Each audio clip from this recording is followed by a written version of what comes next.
Imagine stepping onto a digital highway that's constantly jammed, yet paradoxically filled with empty lanes no one can really see. That's our wireless spectrum today. A vital resource, overflowing with demand, yet surprisingly underutilized.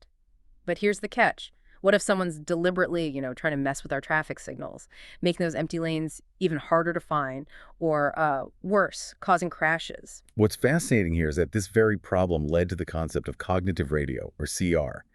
Think of it as an intelligent radio, one that can dynamically spot and use these open lanes. It allows unlicensed secondary users to essentially borrow spectrum from licensed primary users when it's not being used, makes our airways far more efficient. So how do these cognitive radios actually find those empty lanes? That sounds key. Yeah, that's where spectrum sensing comes in. The simplest approach is called energy detection, but, well, it has a big Achilles heel. Everyday wireless issues like signal fading or, obstructions can completely throw off its measurements, makes it unreliable on its own. Right, so just listening for energy isn't enough if the signal's weak or blocked. Exactly. To get around those single-user limitations, cooperative spectrum sensing, or CSS, was developed. It leverages the power of collaboration, basically. Multiple users working together, pooling their data. Like crowdsourcing the sensing? Precisely. To get a much clearer, more accurate picture of what's truly happening on the airwaves. Okay, so our mission today is to take a deep dive into a critical security challenge facing CSS, something called the Byzantine attack. We'll uncover why it's such a clever and, frankly, insidious threat. We'll explore the efforts researchers have made to stop it, look at their limitations, and then unpack a truly ingenious new solution that uses machine learning to keep our wireless highway safe and sound. You're about to get a shortcut to being well-informed on a really cutting-edge issue in how we secure our digital future. Okay, let's start with the core problem, the ever-increasing demand for high data rate wireless communication. Think of all the devices we use every single day, streaming movies, gaming online, managing our smart homes, connecting countless IoT devices. They all need access to the radio spectrum. It's like everyone suddenly bought a car and wants to drive on the same few roads all at once, a massive traffic jam. Exactly. The electromagnetic spectrum is finite. It's an incredibly valuable natural resource, carefully regulated by government bodies like the SEC here in the U.S. However, studies show this significant paradox.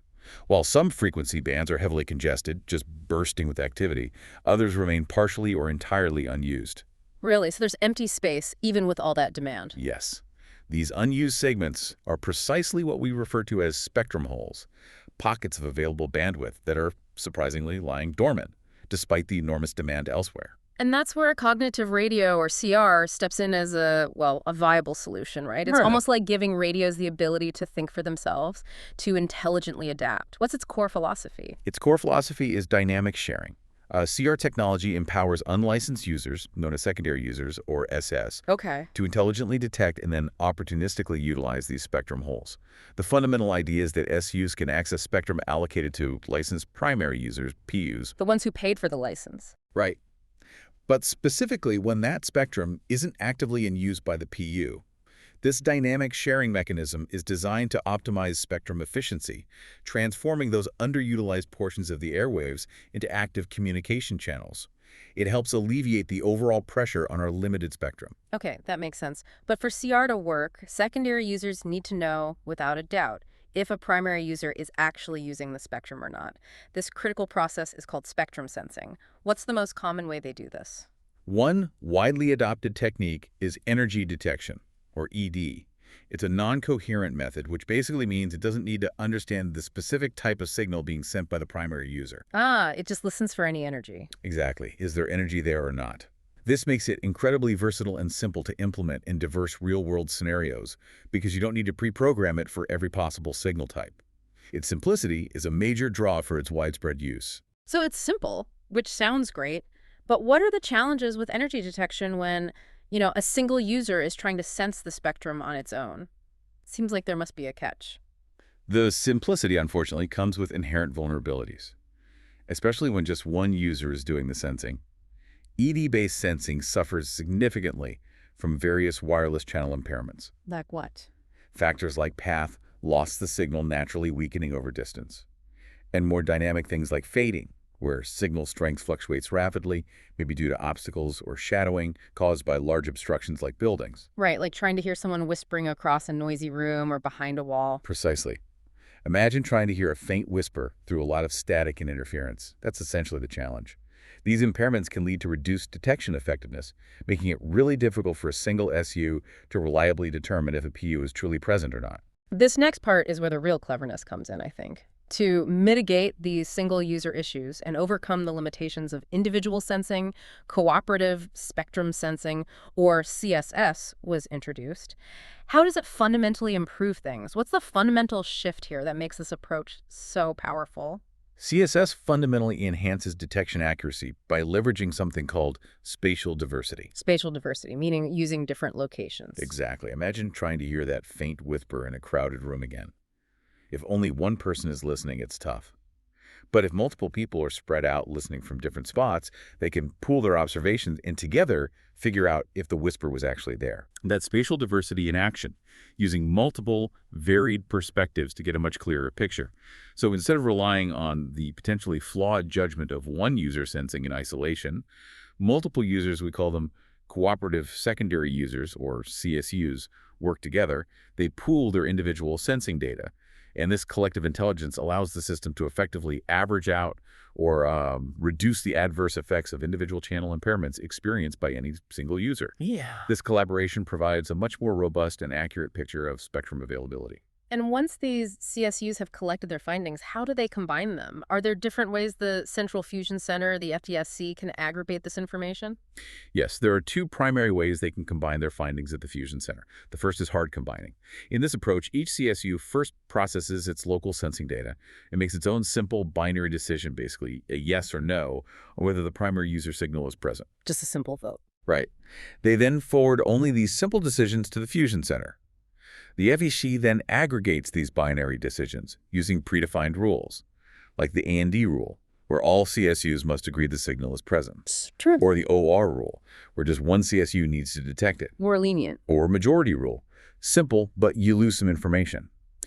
The second, more sophisticated method is soft combining. Okay. Here, instead of just a binary decision, the SEOs send their raw, precise sensing measurements, the actual energy values they detected, directly to the Fusion Center. So the actual numbers, not just a West-no. Exactly.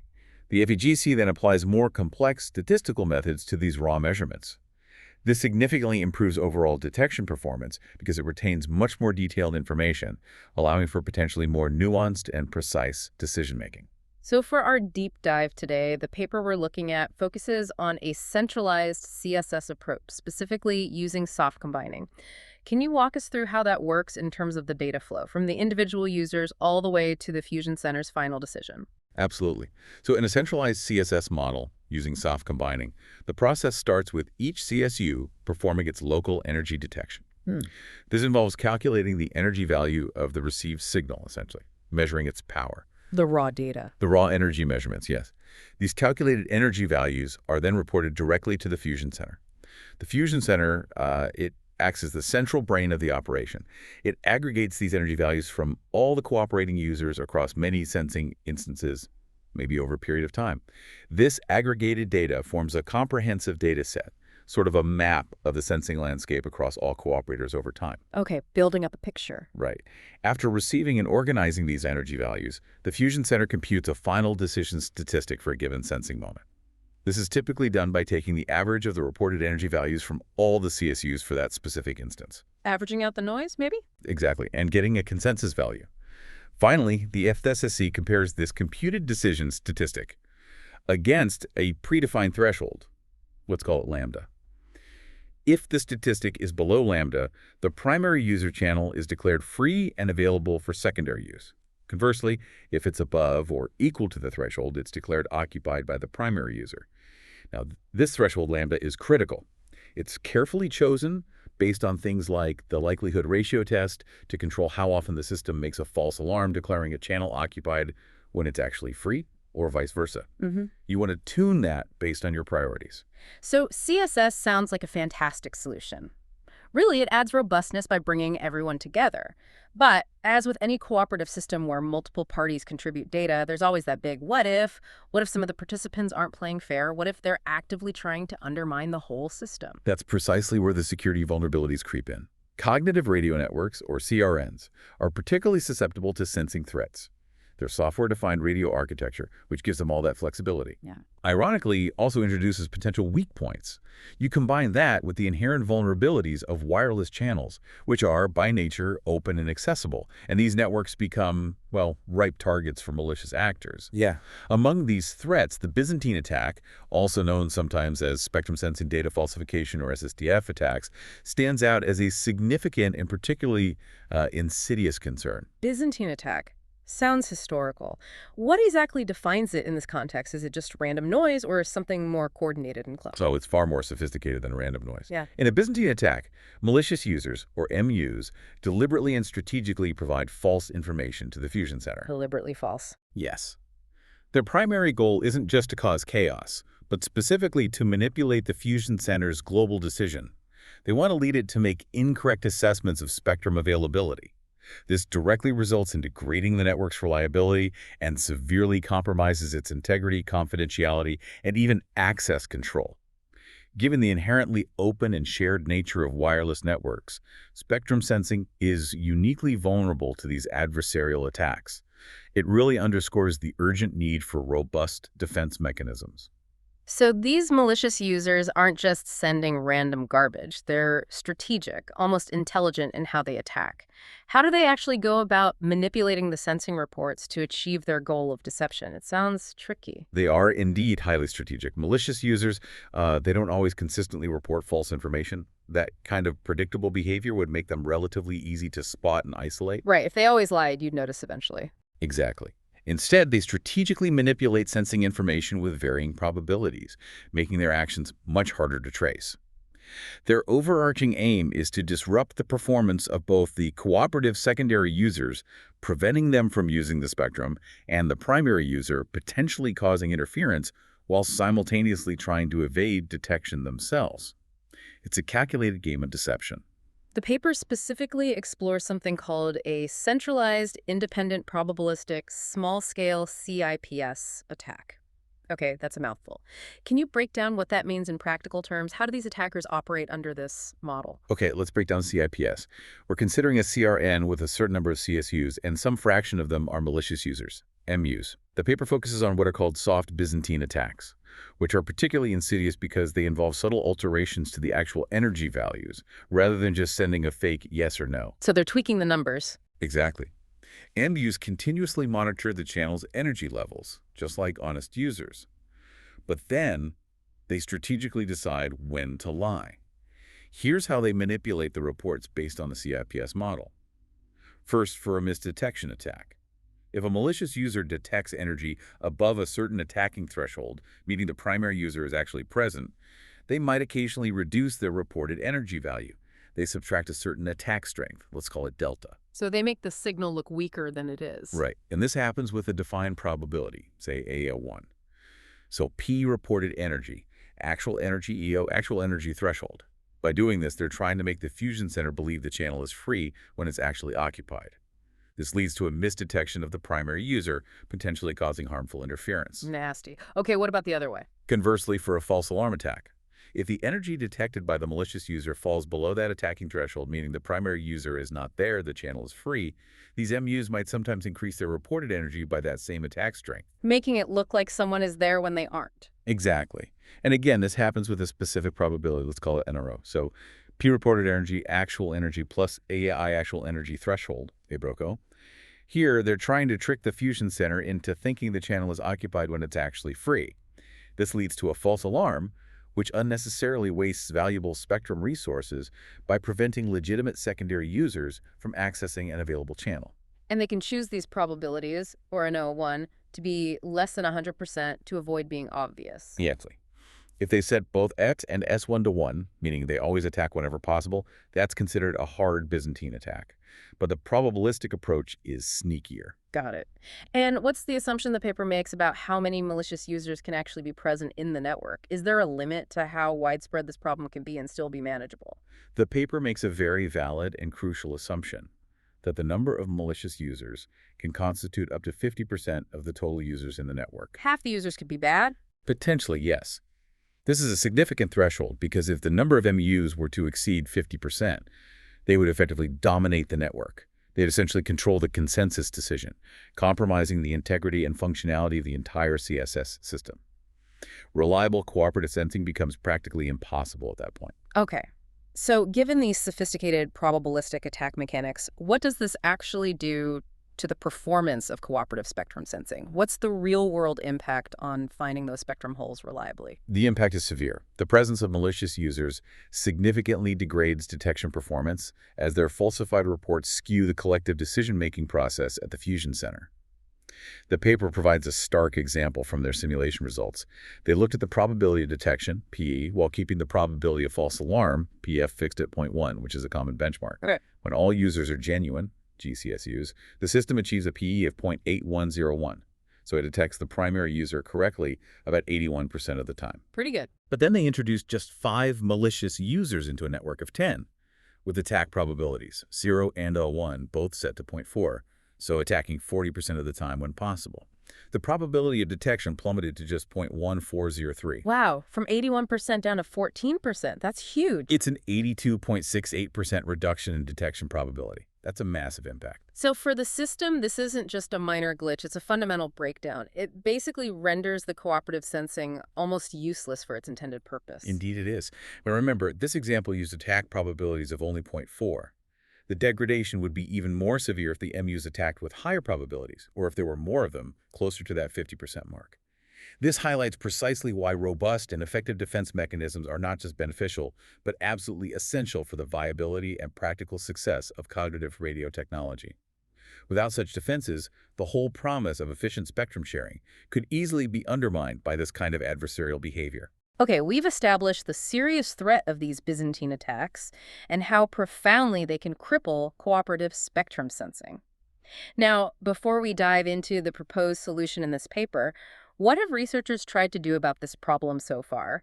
It's clearly an active area of study. People must have tried things. Oh, absolutely. You're right. It's a critical and complex area, and researchers have explored many different avenues. But they often kind of fell into one of a few traps, you could say. Yeah. A lot of the earlier work, particularly methods discussed in some of the references, focused on CSS that used that simpler hard combining method we talked about, just the yes-no decisions. Right, the binary votes. Yeah. So for instance, some tried using Bayesian learning. They trained on historical data offline to try and identify attackers. Makes sense. Look for past bad behavior. But the problem is, this method struggles if the historical data doesn't actually contain the specific attack characteristics being used now, or if attackers change their strategy. And offline learning produces fixed results, which isn't great for adapting to dynamic sensor behavior in real time. Others explored scenarios, sometimes assuming they knew attacker behavior, sometimes not. But optimizing detection thresholds often requires prior knowledge about the attacks, which, isn't always available in the real world. Right, you can't assume you know how the bad guys will act. Exactly. Then you had some entropy-based weighted systems. They tried to assign weights based on data inconsistency. These could enhance performance, but the weight calculation itself could get pretty complex. There was a single decision reporting method proposed that showed improved performance, even with noisy reporting channels.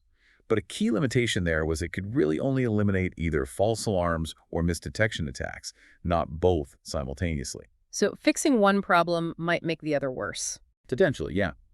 Others use trust values, reputation systems based on historical performance. But again, relying on past data makes them less effective against attackers who adapt their strategies. Some online learning approaches were proposed for selecting cooperators, which could identify reliable users over time. But these often needed longer sensing times for the weights to stabilize, which impacts how quickly you can detect channel changes. And online learning might still take time to adapt to completely new attack strategies. So essentially, a lot of these methods for hard combining kind of assumed attackers would behave predictably or used historical data that might not be relevant anymore or required knowledge you just wouldn't have in a real dynamic situation. That's a good summary of the challenges with many hard combining defenses, yes. What about approaches for soft combining, where the raw energy data is shared? It seems like that would offer more detailed information to work with, maybe make it easier to spot inconsistencies. Soft combining does offer a richer data set, absolutely. And research there also faced significant hurdles, though different ones sometimes. For example, some techniques use block outlier identification methods, like the Teach-and-More test. But a significant challenge for this method is its difficulty in identifying MUs who might conspire or work together to make their attacks look less like outliers. Ah, collusion makes it harder. Exactly. In another approach, an algorithm computed the variance of the received sensing signal, trying to exclude manipulated values if the variance jumped too high. The issue there is the assumption that anomalous values can always be accurately removed. Highly adaptive or intelligent attackers might craft their manipulations to blend in more effectively, not causing huge variance spikes. So trying to stay under the radar. Precisely. Isolation forests, another anomaly detection technique, showed potential, but its performance was compromised when the number of malicious users got too high, like around 40%. There were secure fusion strategies like Morse, designed to remove outliers. But again, Morse might not effectively handle dynamically changing attack strategies. Gaussian mixture models were used for anomaly detection, GMMA. These try to model the data as a mix of distributions. But the GM approach assumes distinct anomaly patterns, which might not hold true for sophisticated attacks designed to mimic normal fluctuations. Right. If the attack looks like noise, it's hard to model. Yeah. Similarly, another method used scores and weights based on predefined thresholds, which potentially limited its ability to generalize across all possible attack scenarios. You'd need to retune it constantly. And principal component analysis, BCAD, was also proposed. BCA is good at finding patterns, but its accuracy often relies on having sufficient data samples, which, as we said, might not always be available in fast-paced real-time CRNs. So, if I'm understanding this correctly, many of these attempts, both hard and soft combining, tended to focus on either detecting malicious users or improving performance under attack, but not always both seamlessly. And they often came with significant caveats, like needing prior knowledge or struggling with dynamic attackers. That's a very fair summary, and it hits on a crucial point. Many studies primarily focused on detecting MUs as a standalone problem. Others focused mainly on improving CSS performance, assuming attacks were happening. And even those that tried to integrate both MU detection and performance enhancement still came with their own set of limitations, as we've discussed. Another really crucial point is that existing research typically analyzes algorithm performance under a static scenario. They assume attackers use a fixed attack probability throughout the simulation. Which isn't realistic at all. Not at all. Real-world attackers are dynamic and adaptive. They'll change their strategies to avoid detection and maximize disruption. Also, it's worth noting that some of the machine learning techniques commonly proposed, like standard SVM or C-means clustering, are known to be computationally demanding. This can seriously limit their practical application in real-time cognitive radio networks where quick decisions are absolutely paramount. So slow calculations could miss opportunities or fail to react quickly enough. Exactly. And furthermore, several methods required prior knowledge that is often challenging, if not impossible, to obtain in dynamic environments. This includes needing perfectly labeled data sets for training, knowing exactly which past reports were malicious or explicit information about the exact number of MUs currently in the network. This dependency makes them less adaptable to new or evolving attack strategies, leaving the system potentially vulnerable to novel threats we haven't even seen yet. Okay, so we have a clear problem. Sophisticated dynamic Byzantine attacks are threatening the very core of cognitive radio and efficient spectrum use. We've seen a variety of attempts to solve it, each with its own trade-offs, its own limitations. This brings us to the core of this deep dive. The proposed algorithm in the paper we're examining, it leverages machine learning, specifically something called One-Class SVM. Let's unpack that. What is it? Right, so to understand the proposed solution, it's helpful to start with the foundational concept. Support vector machine, or SVM, is it's a really powerful machine learning algorithm. It's renowned for its effectiveness in classification and regression tasks, basically, sorting data or predicting values. At its core, SVM operates by identifying an optimal hyperplane, essentially a decision boundary, that best separates different classes of data points. Like drawing a line between apples and oranges in the data. Exactly. But It can do this even in very complex, high-dimensional spaces, not just simple 2D examples. The fundamental goal of SVM is to maximize the margin, the space between this boundary and the closest data points, called support vectors, while minimizing classification errors. It tries to create the clearest possible separation. Okay, so that's a general SVM used for separating different known categories of data, but this paper talks about one-class SVM. What's the key difference there, and why is that particular variant important for detecting these malicious users? That's the crucial distinction. One-class SCM is a specialized variant, uniquely designed for anomaly detection, or outlier detection. This is critical because, unlike traditional SVMs, which require labeled examples of both normal data and anomalous data for training. You need examples of the good guys and need the bad guys. Right. But one-class SCM is different. It's trained using data from only one class specifically, the normal or legitimate data. So you only need to show it what good behavior looks like. Precisely. Its objective is to learn and model the intricate distribution of these normal data points. Once it has established this model of normalcy, it can then identify any new observations that significantly deviate from this learned distribution as anomalies or outliers. It achieves this by constructing a tight, encapsulating boundary around the normal data points in the feature space. It aims to encompass as many of them as possible while effectively isolating anything that falls outside. This makes it ideally suited for detecting malicious behavior, where normal operation is relatively well-defined and hopefully abundant in the data, but malicious behavior can vary widely, be unpredictable, and where examples of attacks might be rare or difficult to label reliably beforehand. You don't need to know how they'll attack, just what normal looks like. Okay, that sounds like a really good fit for this problem. So how is this applied specifically to finding those sneaky malicious users in cooperative spectrum sensing? What's the practical implementation? Right. In the context of CSS under Byzantine attacks, where MUs are intentionally providing false information, one-class SVM is employed directly for anomaly detection. The proposed algorithm is specifically designed to blindly detect these malicious users within the network. Blindly, meaning without hints. Yes, meaning it doesn't require any prior information about the number of MUs present or their specific attack patterns or probabilities, which, as we discussed earlier, is a significant advantage over many existing methods that need that kind of ground truth. Okay, so what's the methodology then? How do they actually feed the raw sensing data from all those cooperative users into this one-class SVM, and what does it do with it step by step? The process involves a few key steps to prepare the data and run the detection. First, the raw energy measurements from all the CSUs, remember that energy matrix Y we talk about, are reshaped. This involves taking the time series of energy reports from each user and breaking it into smaller overlapping windows. Like looking at short snippets of their reporting history. Exactly. This transforms the data into specific feature vectors using a defined window size. Let's call it S. As illustrated in the paper's Figure 1, this reshaping creates blocks of data that the SVM can process.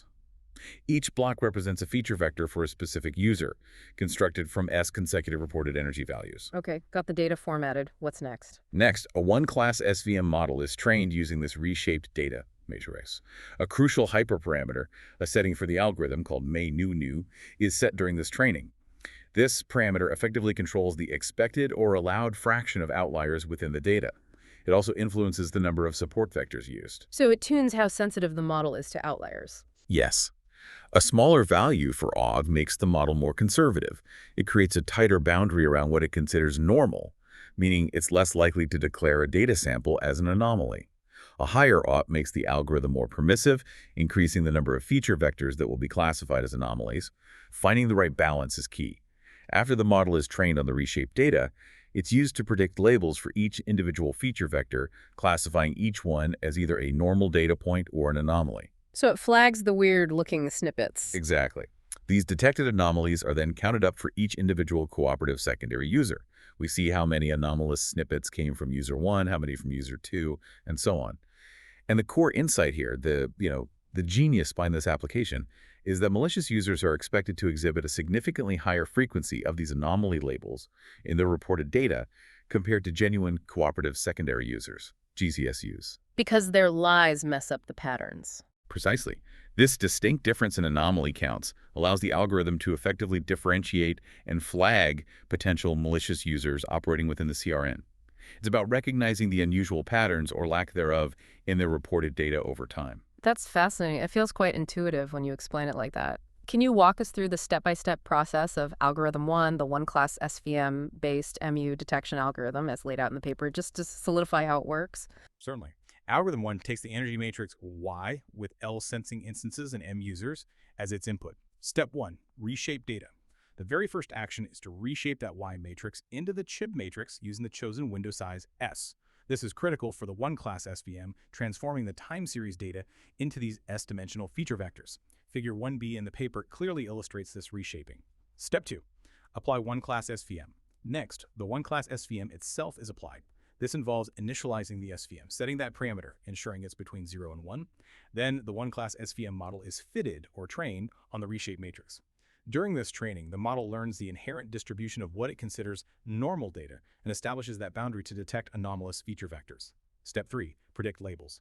Once the model is fully trained, it's used to predict labels for all the feature vectors. Each vector gets classified as either a normal data point or an anomaly. An anomaly label indicates that a particular feature vector falls outside the learned normal boundary. Step 4, calculate anomaly counts. For each individual CSU, let's say the ICSU, out of M total, the algorithm calculates an anomaly count, let's call it CS. This is done by simply counting how many of the detected anomalies originated specifically from the feature vectors contributed by that ICSU. So just tallying up the flags for each user. Exactly. Step 5, calculate threshold. A crucial threshold, the tau is then calculated. This threshold is simply the average anomaly count across all CSUs in the network, so T-sum CIM. This dynamically sets a benchmark for what constitutes unusually high anomalous behavior in the current network conditions. Step 6, make decision. Finally, the decision is made for each user. If the anomaly count for a particular ith CSU is greater than the calculated average threshold, then that ith CSU is declared as a malicious user. Otherwise, it's classified as a genuine cooperative secondary user. So it's a simple comparison against the average. If you're significantly more anomalous than average, you're flagged. That's the core logic, yes. It allows for a data-driven identification of malicious behavior without needing predefined rules about what specific attacks look like. That's really clear. The paper mentions a classic example to help illustrate this in a more tangible way. Can you share that to bring it to life? Yes, it uses a scenario with M equals 10 users in total, where 3 of them are designated as MUs. They used a window size S and L equals 1,000 and L equals 1,000 sensing instances. So each user effectively contributes 500 two-dimensional vectors, pairs of consecutive energy readings. Okay. These 10, 500, 5,000 vectors are then fed into the one-class SVM for training. After the model is trained, it goes through these vectors and assigns normal or anomaly labels. The key observation they found was that when they counted these anomaly labels per user, the 3 known malicious users consistently had a significantly higher number of anomaly labels compared to the 7 genuine cooperative secondary users. A clear separation in the counts. Yes, a very distinct pattern. This provided clear evidence that the one-class SVM can effectively distinguish between the 2 types of users based purely on the statistical patterns, or lack thereof, in their reported energy data. It's not about judging a single report in isolation, but the pattern of their reports over time within those small windows. That's really clear now. But how does this actually work mathematically, or maybe intuitively? What's the core reason why these anomalies pop out in the data generated by the MUs, making it so easy for the algorithm to spot them? Okay, to simplify the mathematical intuition and visualize it, the paper considers the case with that window size S equals 2. So each feature vector is just a pair of consecutive energy values from a single user, T, ET plus 1. Now remember, the energy value itself in any given state, primary user present, H1, or absent, H0, can be modeled as a Gaussian random variable and has typical average value and some natural variation around it. Right, it's not always exactly the same value. Exactly. So each 2x1 feature vector in our reshaped matrix can be modeled by a bivariate Gaussian distribution. Think of it like a 2D bell curve. Equation 14 in the paper shows this mathematically. Now let's consider 2 cases. Case 1, no attack scenario. When there's no attack and a genuine user is reporting, their consecutive energy values will tend to cluster tightly together. The paper outlines 4 possibilities for consecutive samples, H0, H0, H0, H1, H1, H0, and H1, H1. Each of these combinations forms a distinct, dense cluster of data points when plotted. Like 4 little clouds of points on a graph. Exactly. For instance, if both samples come from H0, PU channel free, their mean vector might be 0, 0. If it's H0, then H1, it might be 0, 0, 1. These clusters are clearly visible in the scatter plot shown in Figure 2 of the paper. They represent the normal behavior. Case 2, attack scenario. Now, if an attack occurs, one or both of the energy samples in that window are altered by that attack strength. This manipulation causes the reported energy values to deviate significantly from their original normal clusters. Pushes the point away from the cloud. Precisely. For example, if both samples genuinely came from 8's 0, so should be near 0, 0, but one instance was attacked with a false alarm plus arrow, the reported mean vector might shift to 0 plus arrow, or 0, your 0 plus arrow. If both instances are attacked, it could be 0 plus 0, 0 plus error, or involve subtractions from misdetection attacks. A false alarm attack adds 0 to the mean, pushing it away from the H0 cluster. A misdetection attack subtracts a 0 from an H1 value, pushing it away from the H1 cluster. These altered values fall outside the main clusters of normal data. These are the outliers or anomalies. So the visual in Figure 2 really drives this home, doesn't it, with the decision boundary shown? Absolutely. In Figure 2, you see the normal data points forming those tight clusters, depicted by green plus symbols plus no. But when an attack occurs, the malicious user's reports, shown as red dots, are shifted because of the added or subtracted yan. This results in new values that lie clearly outside these main clusters, and, crucially, beyond the decision boundary established by the One-Class SVM, the curve separating the clusters from the outliers. The most important observation here, the thing that really motivates this whole proposed method, is that the vast majority of these detected anomalies, the red dots outside the boundary, originate from the malicious users. Very few anomalies come from genuine users, whose points mostly stay within the boundary.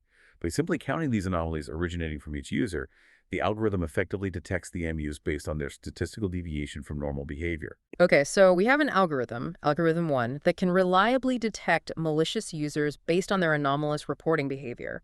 That's a huge step forward in securing the system. But what do we do once we've identified them? Do we just, cut them out of the network entirely, prevent them from participating in cooperative sensing at all? Seems like the obvious next step. That's an excellent question, and it's where the second part of their proposed solution comes in. Algorithm 2.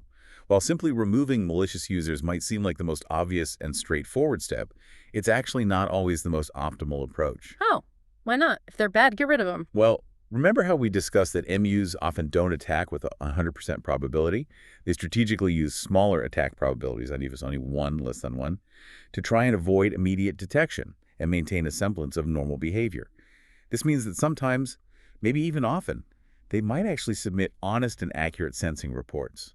Ah, right. So if we just completely remove them the moment we suspect them, we actually lose out on potentially useful, accurate data during the times when they are behaving honestly. That's a subtle but important point. Precisely. It's a waste of potentially good information. So instead of outright removing them and discarding any potentially valuable data they might contribute, the proposed algorithm takes a more nuanced approach. It strategically diminishes the importance of data received from users identified as malicious. It downweights their contribution rather than eliminating it entirely. Okay, like turning down the volume on their reports instead of muting them completely. That's a great analogy. This is achieved by applying varying weights to the data contributed by different users. And this is exactly where the weighted sum-based CSS algorithm comes into play. The anomaly counts obtained from algorithm 1, which indicate the likelihood of a user being malicious, are absolutely crucial for determining these dynamic weights. Okay, so algorithm 1 detects, algorithm 2 uses that detection info to mitigate. Can you walk us through the steps of this weighted sum algorithm, algorithm 2, and how it leverages those anomaly counts to make a more intelligent final decision at the Fusion Center? Sure, this algorithm takes as input that vector C, which contains the anomaly count for each cooperative secondary user that we just got from algorithm 1. Step 1. Compute weights. The very first step is to compute a specific weight we for each CSU, user I. This is done using equation 9 in the paper, which is essentially we equals C sum Cj, where the sum is over all users T from 1 to m. So a user's weight is their share of the total anomalies. Wait, wouldn't that give higher weights to malicious users since they have higher counts? Ah, good catch. You're right, that formula as stated might seem counterintuitive. Let me recheck the paper's intent or common practice. Often, weights are calculated inversely to the anomaly count or error rate. Perhaps it should be related to 1C or something similar so that higher anomaly counts lead to lower weights. Let's assume the intent is that higher anomaly counts result in lower weights. For example, maybe we is proportional to 1C plus epsilon to avoid division by 0, or normalized inverse counts. The core idea is the inverse relationship. Okay, assuming the weights are set up so MUs get lower weights. Yes, let's proceed with that core concept. Because malicious users have significantly higher anomaly counts, as found by algorithm 1, the weighting formula ensures they are assigned lower weights. Conversely, genuine users, with their lower anomaly counts, receive higher weights, reflecting their higher reliability. Step 2. Derive weighted decision statistic. Using these newly computed weights, where low weight yields less trust, and the raw sensing energy data, EI, received at the Fusion Center from the current sensing instance, the FC then calculates the final decision statistic, DFC. This is done using a weighted sum, as shown conceptually in equation 10. DFC equals sum we I, sum we. Dividing by sum we normalizes it.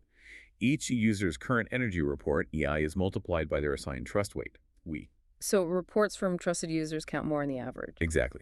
Step 3, final decision. Finally, the Fusion Center compares this weighted decision statistic, DFC, with the predetermined threshold we discussed earlier. If DFC is less than A, the primary user channel is declared free. Otherwise, it's declared occupied. That's really clever. It sounds like a much more sophisticated way to leverage all the information we have about user behavior rather than just a blunt all-or-nothing removal. It absolutely is. The core idea, again, is that since MUs consistently exhibit higher anomaly counts, the weights assigned to them will be smaller, and the weights for GCSUs will be larger. This means that data from reliable, genuine users is given more importance or influence in the final decision-making process, while data from suspected malicious users is given less importance, effectively downgrading their influence without discarding them entirely. This approach provides a significant and strategic advantage. As we said, if MUs were always attacking 100% of the time, then simply removing them might be fine. But they're not. Right.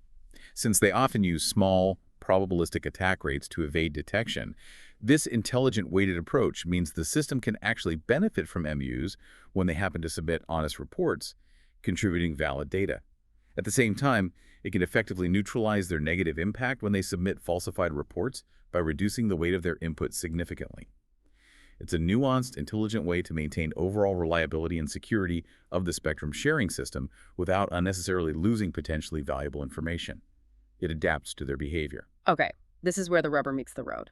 The paper dives deep into the performance of this proposed two-stage algorithm under various scenarios, putting it rigorously to the test.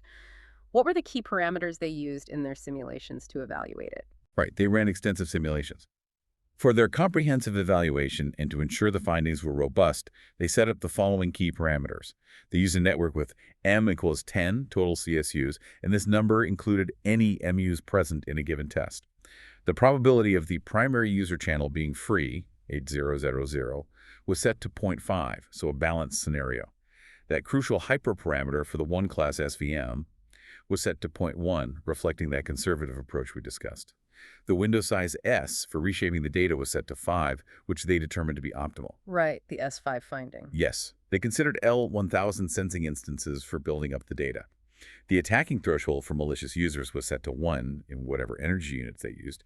They used a signal-to-noise ratio, SNR, of megaten dB, which represents a pretty challenging low-signal environment. Makes it harder to sense correctly even without attacks. Exactly. And finally, to ensure statistical reliability, they performed 10,000 Monte Carlo simulations for each specific scenario they tested.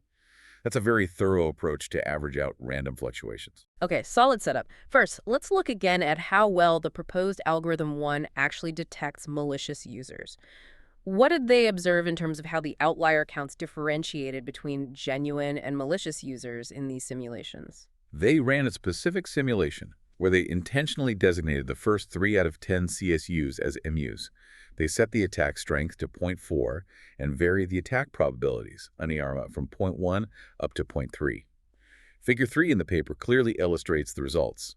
They observed that the number of outlier counts associated with these first 3 malicious users consistently and significantly exceeded the calculated threshold, the average anomaly count. So the algorithm correctly flagged the known bad guys. Yes, consistently across the different attack probabilities tested.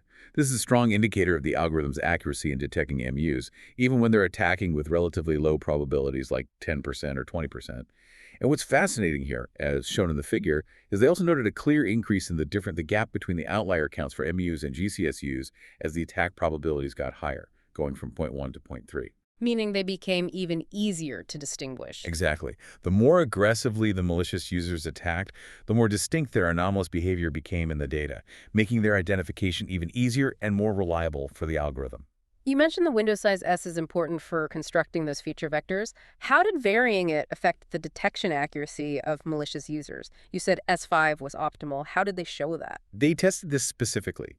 Figure 4 shows the effect of the window size S on MU detection accuracy.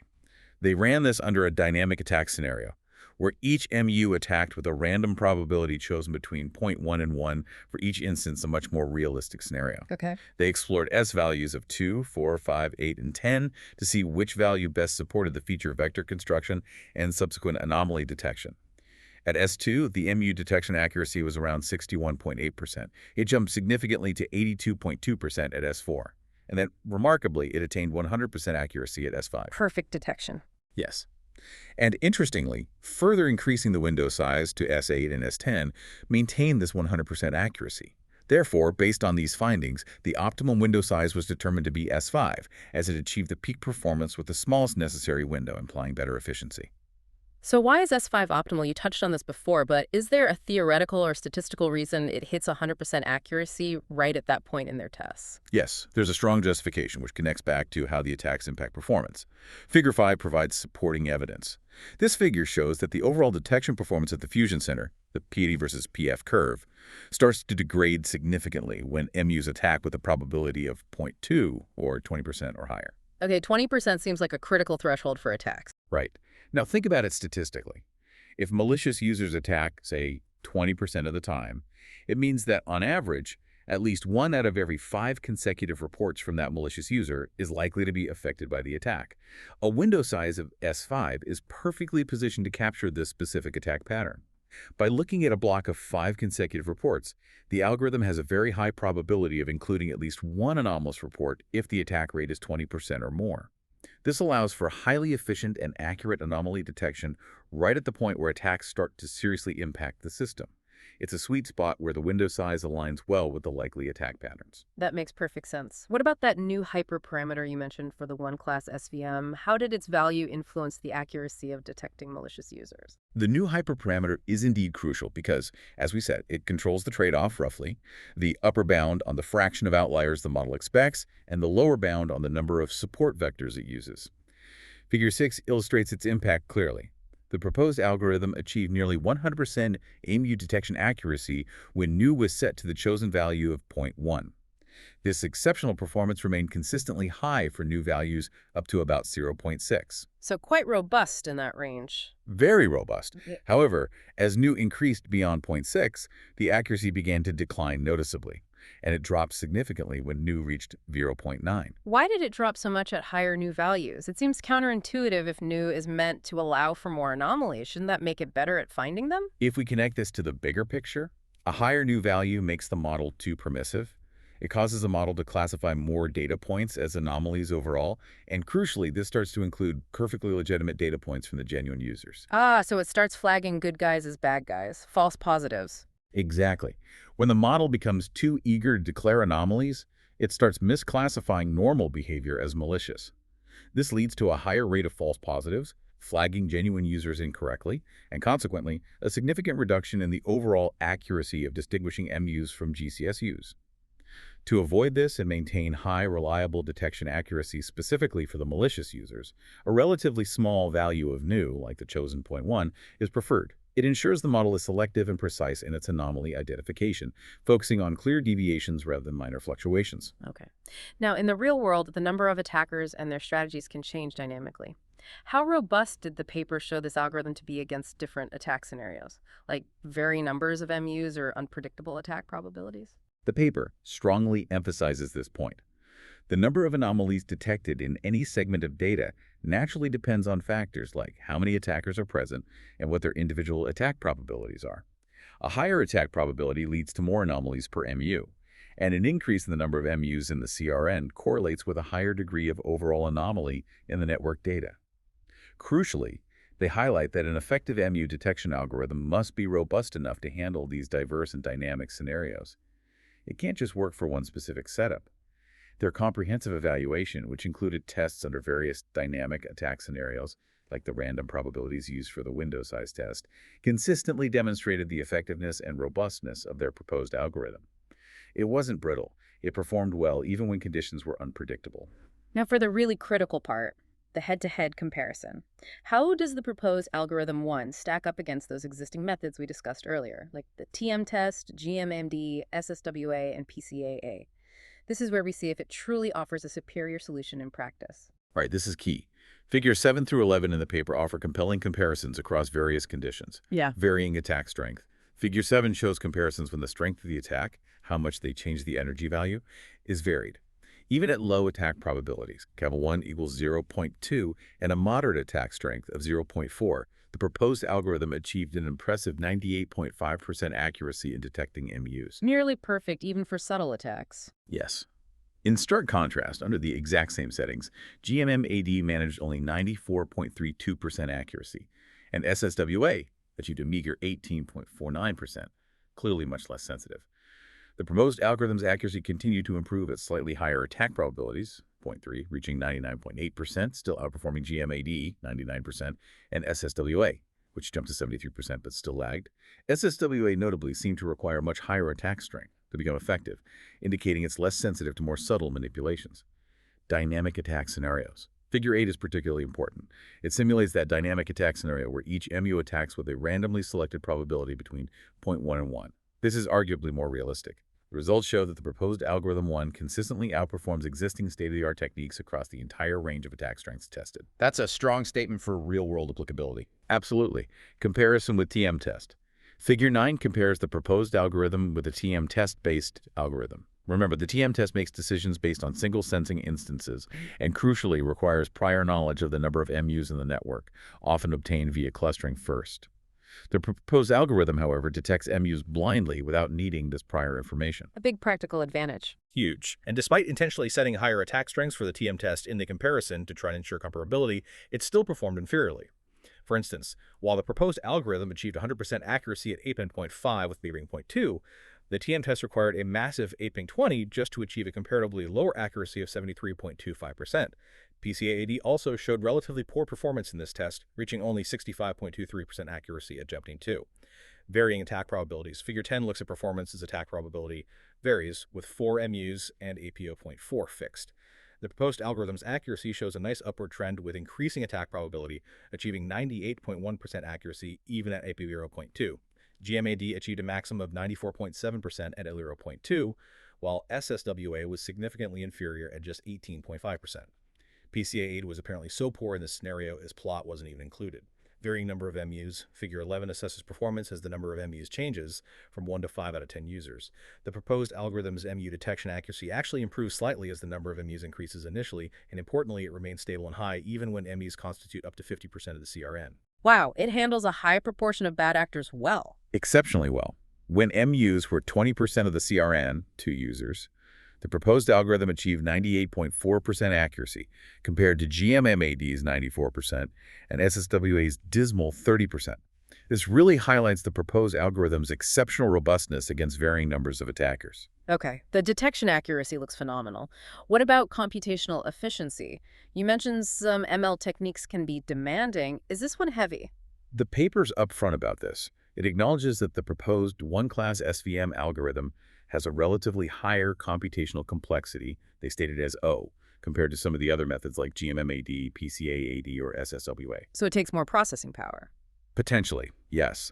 However, given its significantly better performance, the higher accuracy, the robustness across a wide range of attack scenarios, the lack of need for prior information, this increased computational demand is arguably justified. The trade-off often seems acceptable, especially when the security and reliability of a critical communication system are at stake. Performance seems worth the potential extra computation here.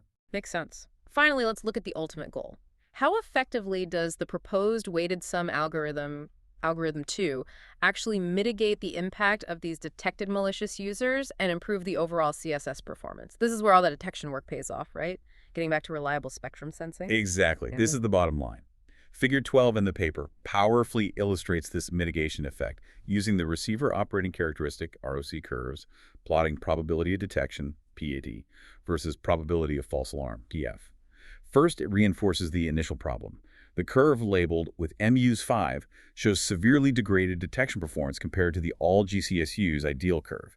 As we noted from their Table 1 at a PF of 0.1, the PD plummeted from 0.8101 ideal down to a mere 0.1403 with 5 MUs using PF04. That 82.68% reduction is visually stark on the ROC curve. Just tanks the performance. Completely. The figure also clearly demonstrates that simply detecting and then eliminating MUs from the decision-making process, the curve labeled after eliminating MUs, improves performance significantly. If you just remove the reports entirely after detection, the PAE at PS 0.1 rises back up to 0.5998. So detection and removal helps a lot, gets you back more than halfway. It does. It shows the value of accurate detection alone. But here's where algorithm 2, the weighted sum approach, takes it a critical step further. Okay, the intelligent weighting. Exactly. By leveraging the anomaly counts obtained from algorithm 1 to assign those optimal dynamic weights to each CSU, giving lower importance, lower weight to data from suspected MUs and higher importance to data from GCSUs, the weighted sum algorithm at the Fusion Center dramatically enhances overall performance. Look at the curve labeled proposed weighted sum algorithm in Figure 12. At PS 0.1, the detection probability PD is 0.7801.